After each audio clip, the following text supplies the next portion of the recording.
오늘 사순절 5번째 주일 우리에게 허락하신 말씀의 제목은 중요한 것이라는 제목으로 은혜를 나눕니다.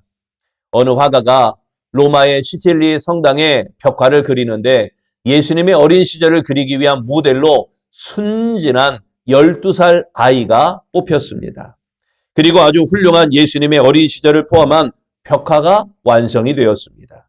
그리고 몇 년이 지난 후 그 화가는 12사도들, 12사도들의 모습을 그리면서 다른 사도들의 모습은 다 그렸지만 가롯 유다의 모습을 그릴 만한 모델을 찾을 수가 없었습니다. 그런데 어느 날 화가는 길을 가던 중 술에 만취하여 있는 한 사람을 발견하였습니다. 그리고 그 사람을 유다의 모델로 삼아야겠다라고 했습니다. 화가가 그 사람에게 유다의 자세를 취해달라고 요청하자 그 사람은 흐느껴 울면서 자기는 어린 시절 예수님의 모델이 되었던 사람이다 이렇게 고백했습니다. 화가는 깜짝 놀랐습니다. 사람이 어떻게 이렇게 변할 수가 있는가? 마가복음 14장 21절에 예수님께서 가롯 유다에게 이렇게 말씀하셨습니다. 저 사람은 차라리 나지 않았더라면 자기에게 좋을 뻔하였느니라. 그러니까 태어나서는 안 될 사람이 태어났다라는 뜻입니다. 어떤 사람은 가룟 유다가 영웅이라고 하는 사람이 있습니다. 왜냐하면 가룟 유다 아니었으면 예수님께서 십자가에 어찌 돌아가셨겠느냐. 참 어처구니가 없는 생각이 아닐까 모릅니다. 가룟 유다가 아니었어도 예수님은 십자가를 지게 되어 있습니다. 누가복음 22장 22절에도 인자는 이미 작정된 대로 가거니와 그를 파는 그 사람에게는 화가 있으리로다 하시니, 그런데 그를 파는 그 사람에게는 화가 있으리로다. 영웅짓을 한 사람에게 어떻게 하나님이 화를 주시겠습니까?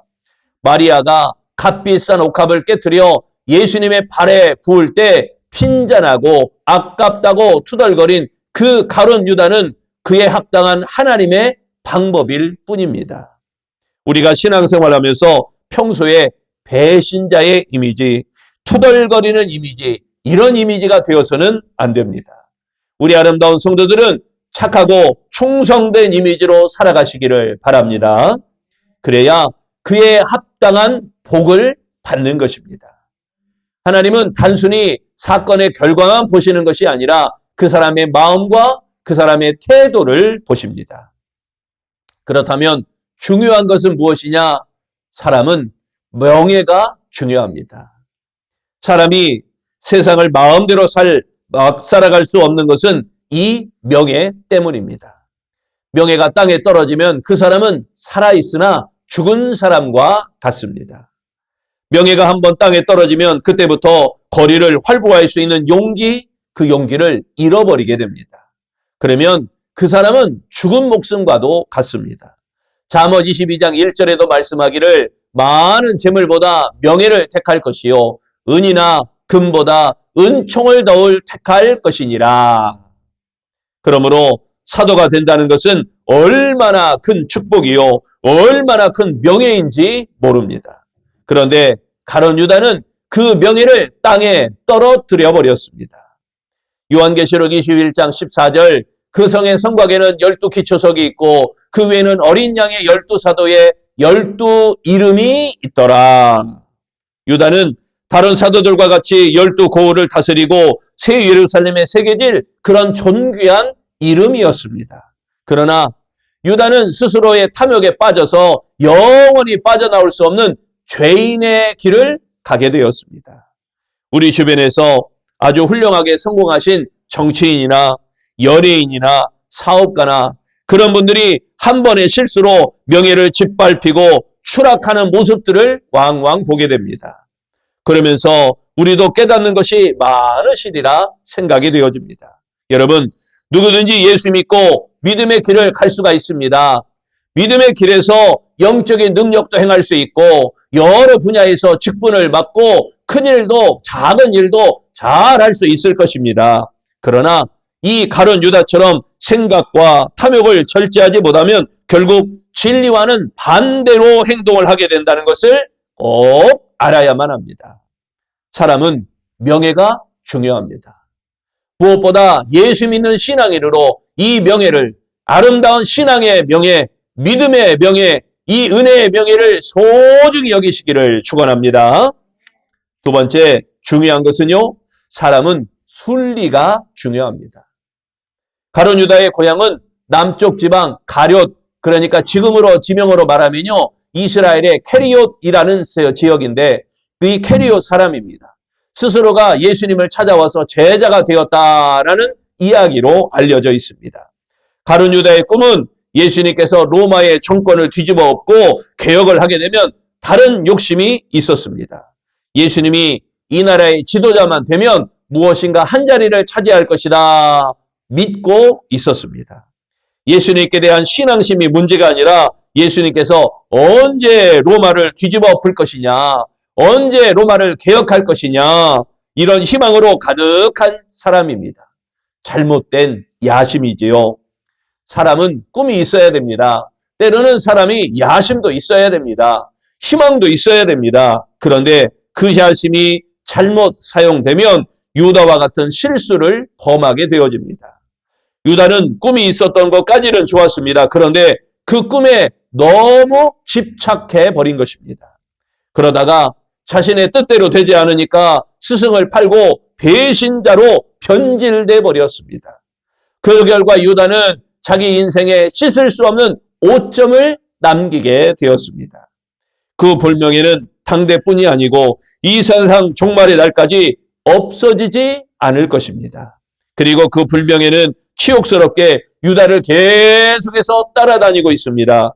그러니 그 인생이 뭐가 되겠습니까? 유다의 가정이 뭐가 되겠으며 그 가문은 뭐가 되겠습니까? 여러분, 야곱을 한번 생각해 보세요. 얼마나 집착합니까? 장자가 되어 보겠다는 야심을 이루기 위해서 목숨을 걸고 집착합니다.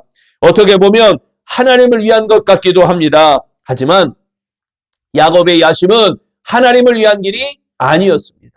순전히 자기의 이름을 빛내보겠다는 그 생각뿐이었습니다. 그래서 형을 속이고, 그래서 아버지를 속이고, 그래서 나중에는 외삼촌까지 속이는 자였습니다. 야곱은 결국 야심을 이루기는 했으나 그가 결국 어떻게 되었습니까? 쫄딱 망했습니다. 그동안 벌었던 물질은 다 없어지고 하나님의 선민 야곱이 예굽의 바로에게 가서 더무살이하는 비운을 맞게 되었던 것입니다. 그리스도인 중에는 하나님을 위한다면서 무서우리만큼 집착하는 사람이 있습니다. 그렇게 안 하면 교회가 어떻게 되고 하나님의 어디로 달아나는 것처럼 고집을 불태우는 사람들도 있습니다. 그렇게 하다가 뜻대로 안 되면 가룟 유다처럼 되어버리는 그런 오류를 범하는 경우가 종종 있습니다. 하나님의 역사는 물이 흐르듯 흘러가게 됩니다. 잔잔한 물을 보세요. 꼭 안 가는 것 같습니다. 그러나 그 물은 흐르고 있습니다. 그것을 빨리 가라고 억지로 퍼내거나 억지로 밀어낼 필요가 없습니다. 가만히 놔두면 흘러갈 것은 흘러가고 넘쳐날 것은 넘쳐나게 되어집니다. 여러분, 유다처럼 잘못된 집착으로 가득하면 탈이 나기 마련입니다. 우리의 삶은 순리대로, 이 순리대로 사는 것이 유익할 것입니다. 안 되는 것을 되게 하려고 억지로 고집 부리다가 오히려 화가 임하게 되는 것. 그러므로 우리는 주 안에서 정직해야 됩니다. 집착하는 자가 아니라 하나님의 의를 행하는 정직한 자가 되어지시기를 축원합니다. 세 번째 중요한 것은요, 사람은 회개가 중요합니다. 오늘 본문에 보면 예수님이 빌라도에게 잡혀가는 것을 보고 가룟 유다는 자기가 한 일이 잘못된 일임을 깨닫고 뉘우치게 되어집니다. 그래서 가룟 유다는 대제사장들과 장로들에게서 받은 돈 은 30냥을 도로 갖다 주면서 이렇게 말합니다. 내가 무죄한 피를 팔고 죄를 범하였도다. 그리고 물러가서 스스로 목매어 죽은지라. 이렇게 기록하고 있습니다. 사도행전 1장 18절에 보니까 이 사람이 불의의 삭스로 밭을 사고 후에 몸이 곤두박질하여 배가 터져 창자가 다 흘러나온지라. 당시 유다는 배신을 굉장히 후회했던 것 같습니다. 부끄럽기도 하고 민망하기도 했겠지요. 그런데 문제를 꼭 그렇게 해결할 수밖에 없었을까요? 얼마 전에 인터넷에서 자살 동호회를 만들어서 동반 자살하는 들이 있었다. 이런 일들이 있기도 하였습니다. 심각한 사회 문제죠. 기독교 윤리로 보면 자살은 성령을 회방하는 범죄입니다. 성령께서는 우리를 향한 계획하심과 역사하심과 인도하심이 분명히 있습니다. 그런데 이를 거역하고 스스로 목숨을 끊어버리면 성령의 계획, 성령의 인도, 성령의 섭리, 성령의 역사하심을 회방하는 것과 같은 것입니다. 마가복음 3장 29절 누구든지 성령을 모독하는 자는 영원히 사하심을 얻지 못하고 영원한 죄가 되느니라. 이는 용서받을 수 없는 죄라고 말씀하고 있습니다.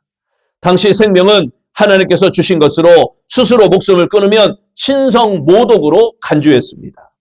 중세와 근세 유럽에서는 자살자는 살인자와 똑같은 제목으로 다루었다고 합니다. 그래서 자살하면 그 시체를 말에 메어 끌고 다니면서 사람들에게 구경시켰고 그 사람의 재산을 몰수해서 국고로 귀속시켰다고 합니다.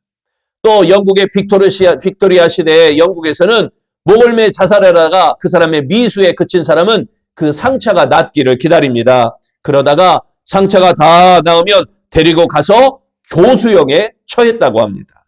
그만큼 이 자살을 엄히 다스렸다는 거죠. 그런데 요즘 사람들이 별로 대수롭지 않게 목숨을 포기합니다. 특히 연예인들이 그런 일들이 너무 많아요. 이런 일을 차라리 뉴스에 안 나왔으면 좋겠어요. 괜히 뉴스에 나왔다가 젊은 청소년들이 좋지 못한 영향을 받습니다. 야, 세상 살다가 만만하고 별로 이렇게 내가 이루지 못하고 내 원대로 되지 않으면 쉽게 놔도 되는구나. 그냥 여기서 그만해도 되는구나. 쉽게 포기해버립니다. 조금 살기가 힘들고 좀 문제가 해결하기 어려운 문제가 생겨버리면 쉽게 생명줄을 놓아버립니다. 실현당했다고, 사업에 실패했다고, 시험에 떨어졌다고 생명을 포기해버립니다. 그러니 청소년들도 부모들한테 꾸중들었다고, 또 성적이 떨어졌다고, 마음에 안 든다고, 살기 싫어졌다고 이렇게 해서 죽은 사람이 지난 2024년, 2025년 통계는 아직 안 나왔더라고요. 2024년 한 해 동안 14,872명이 그러니까 하루에 40.7명, 하루에 41명가량이 자살을 하며 이는 해마다 증가한다고 하는 것입니다. 이 통계를 보고 깜짝 놀랐습니다. 여러분, 성도는 죽을 때 그렇게 죽으면 안 됩니다. 성도는 죽을 때도 멋있게 죽어야 됩니다. 하나님이 부르시는 그날을 멋있게 맞이해야 됩니다. 스데반은 죽을 때 사람들에게 둘러싸여 돌에 맞아 죽었습니다. 하지만 하늘을 우러보면서 주께서 지켜보시는 가운데 하나님의 은혜, 그 은혜를 맞이하게 됩니다. 베드로도 평소에는 실수를 많이 했던 사람이었습니다. 하지만 마지막 죽을 때는 그 실수를 만회하려는 듯이 십자가를 거꾸로 치고 명예롭게 죽었습니다. 삼손도 평소의 잘못을 회개하고 하나님께 기도한 후에 영광스러운 죽음을 맞이하지 않았습니까? 본문의 가룟 유다의 죄와 베드로의 죄를 비교해 볼 때 죄를 따진다면 가룟 유다의 죄나 베드로의 죄는 누가 크다, 누가 작다 그럴 수 없습니다. 아니 마태복음 26장 69절에서 75절의 내용을 보면 오히려 베드로의 죄가 더 크다라고도 할 수 있을 것입니다. 베드로는 예수님을 면전에서 부인했습니다. 저주했습니다. 이렇게 맹세까지 한 인물이었습니다. 그러니까 가룟 유다의 죄보다 더 크다라고 해도 과언이 아닐 수가 있습니다. 그런데 중요한 것은 베드로가 수제자로서 체면이고 염치고 할 것 없이 엉엉 울면서 통곡하고 회개했다는 사실입니다. 그러나 가룟 유다는 잘못했다는 것을 알면서도 자기 체면 상한 것만 생각했지 잘못했다고 울지 못한 것, 회개하지 못한 것, 자복하고 통회하지 못한 것, 그것입니다. 운다는 것은 창피한 일이 아닙니다. 하나님은 통곡하고 회개하는 심령을 기뻐하신다라고 했습니다. 1410년대에 네덜란드 신학자 토마스 아켄퍼스는 죄를 숨기고 변명하려는 수고보다 털어버리는 편이 훨씬 편하다 이렇게 말했습니다. 크든 작든 죄가 생각나거든 빨리 회개하여 죄가 더 크게 발전할 수 없게 만드는 것, 이게 올바른 신앙의 자세입니다. 성도의 죽음은 죄의 크고 작음이 아니라 통곡하며 회개하고 믿음으로 하나님께 돌아가는 그 태도에 달려 있는 것입니다. 여러분, 죄를 키우는 어리석은 자가 아니라 그때 죄를 깨끗하게 씻을 수 있도록 회개하며 눈물을 흘리며 하나님께 통회하고 자복하며 하나님께 부르짖고 간구하는 하나님의 사람 되시기를 축원합니다. 이 세상에는 두 종류의 사람이 있습니다. 사람이 있는 사람과 사람이 없는 사람. 사람이 있는 사람이란 사람이 따르는 사람이라는 말이겠고, 사람이 없는 사람이란 사람이 배척하는 사람이다라고 할 수 있을 것입니다. 오늘날 하나님과의 관계는 중시하면서도 사람과의 관계는 소홀히 하는 사람이 있습니다. 그러나 인간은 사회적 존재입니다. 그런 의미에서 볼 때 물질은 중시하면서 사람을 경시하는 오늘의 풍조는 확실히 문제가 된다고 할 것입니다. 얼마 안 되는 물질과 그렇게 이권 때문에 사람을 배신하고 고통을 주는 사람들, 그런 사람들이 있습니다. 그렇게 사람들은 사람보다 물질을 중시하지만 하나님은 물질보다 사람을 중시하십니다. 그래서 신앙이 중요하고 그래서 신앙이 좋은 것입니다. 좋은 인간관계는 그 무엇보다도 중요한 삶의 자산이 되어집니다. 인간관계의 성공은 인간의 성공이고 인간관계의 실패는 인생의 실패입니다. 이런 의미에서 다윗은 성공자라고 할 수 있다면 사울은 실패자다라고 할 수 있을 것입니다. 미국의 초월주의 신학자 에머슨은 이렇게 말했습니다. 같이 있으면 있을수록 행복을 더해주는 사람이 있습니다. 같이 있으면 있을수록 행복을 더해주는 사람, 다윗이 바로 그런 사람이었습니다. 그러나 사울은 같이 있으면 있을수록 부담감이 생기고 두려움을 주는 사람이었습니다. 사울은 아픔을 주는 사람이었기 때문에 사람들은 하나 둘 그의 주변에서 떠나게 되었습니다. 그러나 다윗은 같이 있으면 있을수록 행복을 더해주는 사람이었기 때문에 많은 사람이 그의 주변에 모여들었던 것입니다. 사무엘상 22장에 다윗의 가족은 물론 환난을 닥친 자, 빚진 자, 원통한 자들이 다윗에게 모여들어 그로 장관을 삼았는데 그 수가 무려 600명이나 되었다라고 말씀하고 있습니다. 그렇게 모든 사람을 포용하는 이 다윗의 넓은 마음이 하나님이 있었기 때문입니다. 다윗 안에 하나님이 있었기 때문에 그 하나님으로 말미암아 넓은 마음을 품을 수 있었던 겁니다. 누구나 감사할 수 있는 넓은 마음을 구했던 그 다윗의 기도는 하나님의 마음에 합당하였던 것입니다. 사람을 얻으면 행복을 얻고 사람을 잃으면 행복을 잃습니다. 행복은 물질로부터 오는 것이 아니라 사람에게서 오는 것입니다. 사랑하는 성도 여러분, 예수 잘 믿고 영적인 능력을 얻어 명예를 잘 지키는 아름다운 신앙인이 되시기를 축원합니다. 내 뜻, 내 소원, 내 방법 여기에 집착하지 않고 순리대로 순종하는 정직한 아름다운 신앙인이 되시기를 축원합니다. 우리는 부족하고 연약하여 죄를 지을 수밖에 없습니다. 그러나 지은 죄를 회개하면 하나님이 기뻐하십니다. 회개하는 신앙이 너무너무 중요합니다. 이게 가장 중요한 것입니다. 회개해야 성결한 신앙입니다. 회개하는 신앙이 아름다운 신앙인이 되시기를 축원합니다. 중요한 것은 사람은 명예가 중요합니다.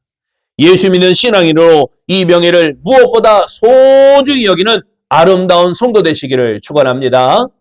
사람은 순리가 중요합니다. 하나님의 의를 행하는 정직한 자, 순리대로 하나님 뜻대로 살아가는 정직한 신앙인이 되시기를 축원합니다. 사람은 회개가 중요합니다. 죄를 깨끗이 씻을 수 있도록 하나님께 눈물을 흘리며 통회하고 자복하여 내가 정결한 자, 성결한 자가 되어 하나님 앞에 거룩함으로 나아올 수 있는 우리 아름다운 성도 되시기를 축원합니다. 기도하겠습니다. 좋으신 하나님, 하나님의 택함 받은 아름다운 성도, 하나님이 부르실 때 아멘하며 순종하며 주 앞에 나온 아름다운 축복자들 한 사람 한 사람 심령마다 주님 기억하여 주시고 주님 축복하여 주시옵소서. 하나님 앞에 예수 믿는 아름다운 신앙인으로 명예롭게 살길 원합니다. 하나님 앞에 예수 그리스도인, 예수를 믿는 아름다운 그리스도인으로 떳떳하며 당당하며 용기 있게 힘 있게 살아갈 수 있도록 우리에게 훌륭한 명예를 더하여 주시옵소서. 하나님 앞에 순리대로 살길 원합니다. 하나님의 의를 행하는 그 순리, 하나님의 뜻을 행하는 그 순리, 하나님의 섭리대로, 하나님의 축복대로, 하나님의 능력대로 살아가는 순리의 백성, 우리 아름다운 성도들이 다 되어지도록 축복하여 주시옵소서. 그로 말미암아 하나님 앞에 반석이 되는 회개의 삶을 살길 원합니다. 아버지 하나님, 통회하고 자복하며 눈물을 흘리며 하나님께 나아갈 수 있는 하나님 앞에 성결한 백성이 되어지는 거룩한 축복자로 가장 중요한 것을 깨닫고 하나님 중심으로 살아갈 수 있는 아름다운 성도 되어지기를 예수님 이름으로 기도합니다. 아멘.